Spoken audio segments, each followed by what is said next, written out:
اللہ کے نبی صلی اللہ علیہ وآلہ وسلم فرماتے ہیں 2 حدیثیں بتاؤں گا، 2 حدیثیں، اگر اس حدیث کو آپ لوگوں نے دل سے سمجھ لیا، ویلیوز دے دی، تو آپ ہر بے حیائی سے بچنے کی کوشش کریں گے انشاءاللہ۔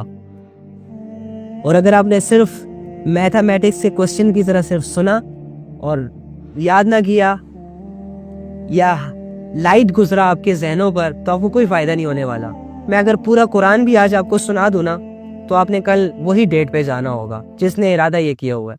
لیکن جس کے دل میں ڈر ہوتا ہے، جس کے دل میں واقعی اللہ کا خوف ہوتا ہے، کہیں نہ کہیں کسی نہ کسی کونے میں خوف ہوتا ضرور ہے، اگر وہ تھوڑا سا اس کو سکریچ کرے، ابھارے، تو یہ رک جائے گا بہت بڑی بے حیائی سے۔ اس کے سامنے لاکھوں بے حیائیاں آئیں گی، لیکن یہ اپنی نظروں کو جھکانے کی طاقت گین کر لے گا۔ اس کے اندر ایمان لیول اتنا پیک پر چلا جائے گا کہ یہ ہر چلتی ہوئی بہن، ہر چلتی ہوئی لڑکی کو اپنی بہن کی نظر سے دیکھے گا۔ ایک لڑکا تھا، اس نے آج کے دور کی بات کر رہا ہوں، پھر میں 2 حدیثیں سناتا ہوں آپ کو، ٹھیک ہے؟ آج کے دور کی بات کر رہا ہوں۔ ایک لڑکا میرے پاس آیا، مجھے کہتا ہے علی بھائی میں آج بہت پریشان ہوں۔ میں نے کہا کیوں؟ کہتے ریسنٹلی میری ایک بہن کی شادی ہوئی۔ میں نے کہا اچھا، تو یہ تو خوشی کی بات ہے، اس میں پریشانی کی کیا بات ہے؟ کہتے نہیں علی سنو تو صحیح۔ سناؤ بھائی۔ یار میں جب بارات ہوئی، جب وہ بارات کے دن چلی گئی اپنے گھر اور وہ اپنے کمرے میں بیٹھ گئی دلہن کے جوڑے میں، تو میں ایک لاسٹ ملاقات کرنے کے لیے اندر گیا، اس بہن کو آخری بار دیکھنے کے لیے، اور تھوڑا سا اس کو مطلب کہ سہارا دینے کے لیے، تھپکی دینے کے لیے کہ بہن انشاءاللہ سب ٹھیک ہو جائے گا، اچھے لوگ ہیں، اس سینس سے میں اس کے کمرے میں گیا۔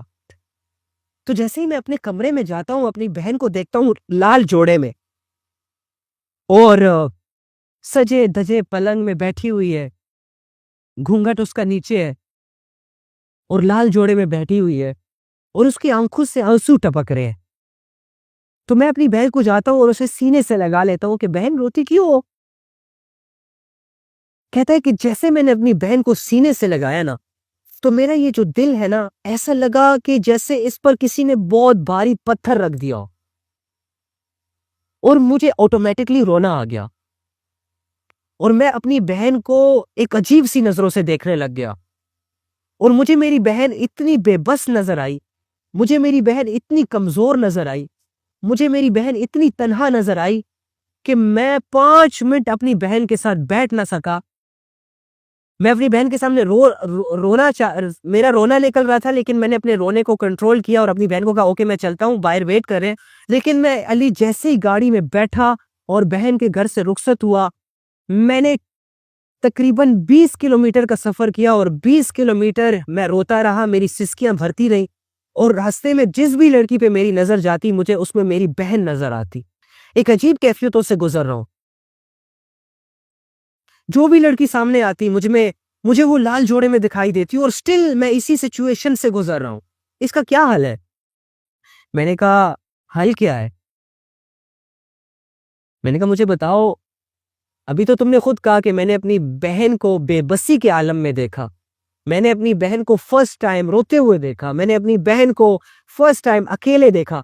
میں نے کہا میری جان تجھے پتا ہے جب یہ اسکول، یونیورسٹی اور کالجز میں جو لڑکیاں آتی ہیں اکیلی، جو ہاسٹلز میں رہتی ہیں، یہ کتنی بے بس ہوتی ہے، کتنی اکیلی ہوتی ہے، کوئی اپنا ان کا ساتھ نہیں ہوتا، یہ بڑے دور سے آئی ہوتی ہے، لیکن ہم جیسے لڑکے ان کو اپنی ہوس کا نشانہ بناتے ہیں، اور یہی تو نہیں سوچتے جس طرح یہ تم نے سوچا نا کہ میری بہن اکیلی ہو گئی، رو رہی ہے۔ خدا کی قسم یہ ساری لڑکیاں چاہے بے حیا ہے، چاہے براڈ مائنڈڈ ہے، چاہے لبرل ہے، اگر تم انہیں انہی نظروں سے دیکھو گے تو یہ تمہیں بے بس نظر آئیں گی، یہ تمہیں لاچار نظر آئیں گی، یہ تمہیں کمزور نظر آئیں گی، یہ تمہیں تنہا نظر آئے گی۔ اور اگر تم نے اس چیز کو گین کر لیا، ہر لڑکی کو اگر تم نے اپنی بہن کی نظروں کے ساتھ دیکھنا شروع کر دیا، تو میں تمہیں گارنٹی کے ساتھ کہہ سکتا ہوں کہ تم جب بھی اللہ کے سامنے ہاتھ اٹھا کر اپنے لیے یا اس پوری دنیا کے لیے کچھ بھی مانگو گے، تو اللہ تمہاری دعا کو رد نہیں کریں گے، فوراً تمہارے دعاؤں پہ فیصلے کریں گے۔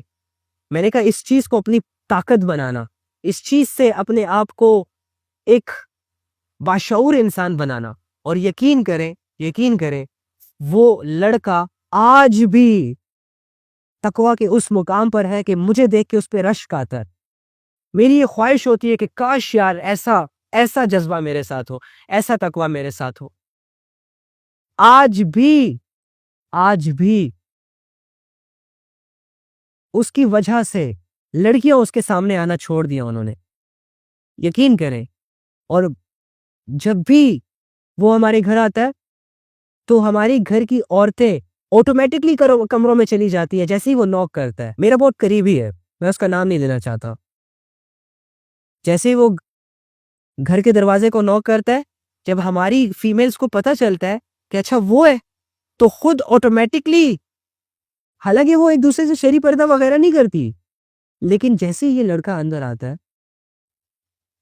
تو وہ خود آٹومیٹکلی چلی جاتی ہے۔ اس کا حیا اتنا زیادہ اثر رکھتا ہے، بس ایک فیصلہ تھا جو اس نے کرنا تھا، اور دیکھو اللہ نے آج اسے کتنی عزت دی۔ اور واقعی ایسا ہے کہ وہ لڑکا جب بھی کوئی دعا کرتا ہے اللہ تعالیٰ اس کی دعا کو سنتے ہیں۔ حیا اللہ کے آگے بہت بڑی چیز ہے، بہت بڑی، بہت بہت بہت قیمتی چیز ہے۔ حدیث کی طرف آتے ہیں، اللہ کے نبی صلی اللہ علیہ وآلہ وسلم نے فرمایا کہ ایمان، یہ جو ایمان ہم دل میں لے کر گھوم رہے ہیں، ٹھیک ہے، جو ہماری ول پاور ہے، جو ہمیں عبادتوں پر کھڑا کرتی ہے، جو ہمیں اللہ کے قریب رکھتی ہے، اللہ سے اٹیچ رکھتی ہے کسی نہ کسی درجے میں، جسٹ بیکاز آف ایمان۔ جس کے دل میں ایمان نہیں ہے وہ اتنا ہی اللہ سے دور ہے، جس کے دل میں کمزور ایمان ہے وہ کمزوری کے عالم میں اللہ سے قریب ہے، اور جس کے دل میں اسٹرانگ ایمان ہے وہ اسٹرانگلی اللہ سے کنیکٹڈ ہے، ٹھیک ہے۔ ہر بندہ اپنے ایمان کی کوانٹٹی اور کوالٹی کی بیس پر اللہ رب العزت سے تعلق اختیار کیے ہوئے۔ تو یہی ایمان کے بارے میں ہمارے نبی صلی اللہ علیہ وآلہ وسلم فرماتے ہیں کہ اس ایمان کی 70 سے زیادہ شاخیں ہیں، شاخیں مینس پارٹس، 70 سے زیادہ پارٹس ہیں اس کے، شاخیں ہیں اس کی، اور اس کی جو مین پارٹ ہے، جو مین شاخ ہے، جو سب سے زیادہ اہم ہے، پریشیس، وہ حیا ہے۔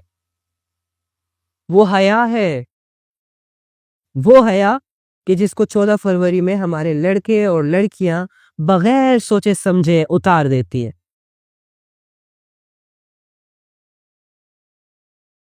وہ حیا کہ جو ایک پھول پر بک جاتی ہے، ایک پھول پر اتر جاتی ہے، 2 میٹھی باتوں پر نفس کا شکار ہو جاتی ہے۔ وہ حیا جو لڑکی کا ایک پراؤڈ ہوتا ہے، وہ حیا جو اگر لڑکوں میں آ جائے تو لڑکے اللہ کے ولی بن جائے۔ 14 فروری کو وہ حیا چھوٹی چھوٹی باتیں، چھوٹے چھوٹے گفٹس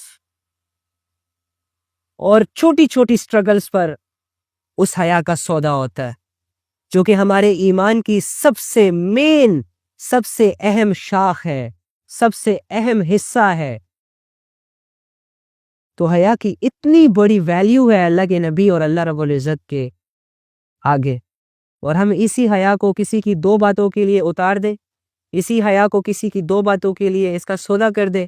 میں اتنا اپنے آپ کو ڈی موٹیویٹ نہیں کر سکتا، اور نہ ہی میں یہ سمجھوں گا کہ آپ اپنے آپ کو اتنا ڈی موٹیویٹ کر سکتے۔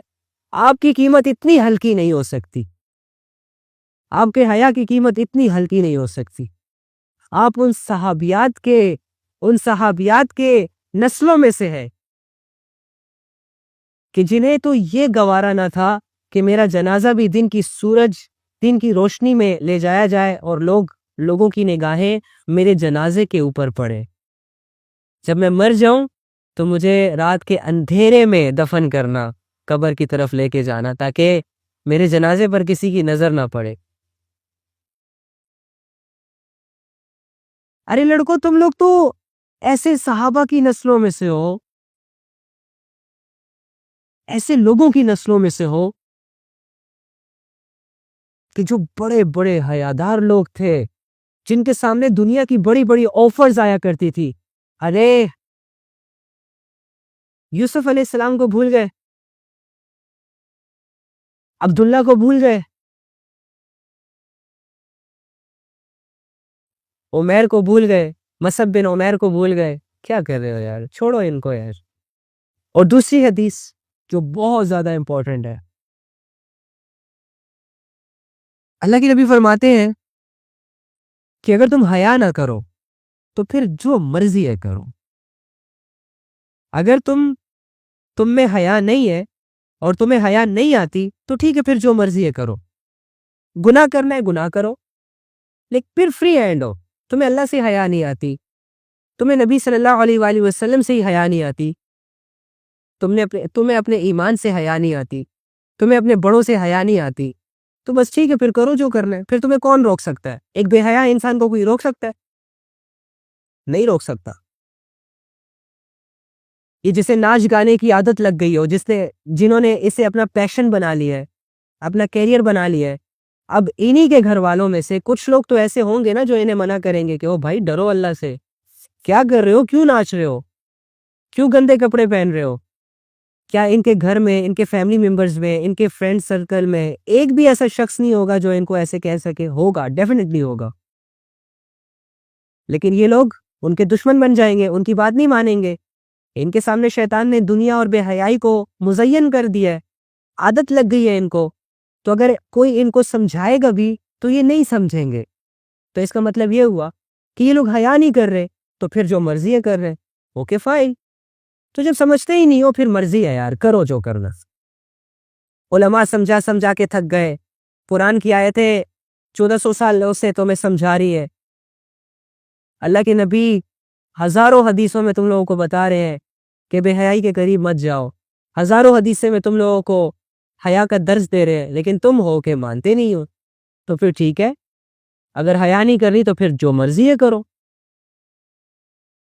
اللہ دیکھ لیں گے، پھر بخشنا ہوا تو بخش دیں گے، ہمیں کوئی پرابلم نہیں ہے۔ اگر اللہ تعالیٰ نے تمہیں تمہاری بے حیائی کے ساتھ قبول کر لیا، ہم خوش ہوں گے بھائی، ہم خوش ہوں گے کہ اللہ تیرا شکر ہے ایک انسان کو آپ نے اتنی بڑی درجہ دے دیا۔ اور اگر اللہ رب العزت نے تمہیں تمہاری بے حیائی کی وجہ سے پکڑ لیا تو ہم تیری سفارش نہیں کر سکیں گے، یا اگر مجھے پکڑ لیا تو آپ لوگ میری سفارش نہیں کر سکو گے۔ تو بہتر یہی ہے کہ اپنے حیا کی حفاظت کریں۔ یہ محرم نہ محرم ہمارے معاشرے میں جب کوئی اس پہ بات کرتا ہے انہیں آکورڈ لگتا ہے۔ پڑھیں، قرآن کی آیتوں کو پڑھیں، اللہ کے معاملے میں کسی کی پرواہ مت کرے، اللہ کے معاملے میں کسی کی پرواہ مت کرے۔ شیطان اور اللہ کے احکامات میں تھوڑا فرق رکھیں۔ جہاں پر آپ کو اللہ کے بہت سارے احکامات پتہ ہے، وہاں پر اللہ ہی نے آپ کو شیطان کی چالوں سے آگاہ کیا ہے کہ یہ شیطان تمہیں بے حیائی کے کاموں کی طرف لے کے جائے گا، یہ شیطان تمہیں ناچ گانے کی طرف لے کر جائے گا، یہ شیطان تمہیں ویلنٹائن ڈے جیسی بیہودہ رسومات کی طرف لے کر جائے گا، یہ شیطان تمہاری شادیوں میں مجرے کروائے گا، یہ شیطان تمہارے لیے زنا کو آسان کر دے گا، یہ شیطان تمہیں کسی کی خوبصورتی دکھا کے متاثر کرے گا، کسی کی دولت دکھا کے متاثر کرے گا، کسی کی گاڑی دکھا کے متاثر کرے گا۔ ان سارے دھوکوں سے اللہ رب العزت نے ہمیں آگاہ کر دیا ہے، اور پھر حکم جاری کیا ہے کہ ایسے کاموں میں مت جانا، دنیا کے حوالے مت ہو جانا، شیطان کی باتوں میں مت آ جانا۔ اور ہمیں یہ اختیار بھی دے دیا اللہ نے کہ جس برائی سے تم بچنے کی کوشش کرو گے میں اللہ ہو کر تمہاری مدد کروں گا، اور جس گناہ کے قریب تم جاؤ گے میں تمہاری مدد نہیں کروں گا۔ لیکن تمہارا نفس، اللہ تعالیٰ سے دعا ہے کہ اللہ تعالیٰ ہمیں سمجھنے کی توفیق عطا فرمائے، اور ہماری زندگیوں کو اللہ بدل دے، ہماری سوچ کو اللہ بدل دے۔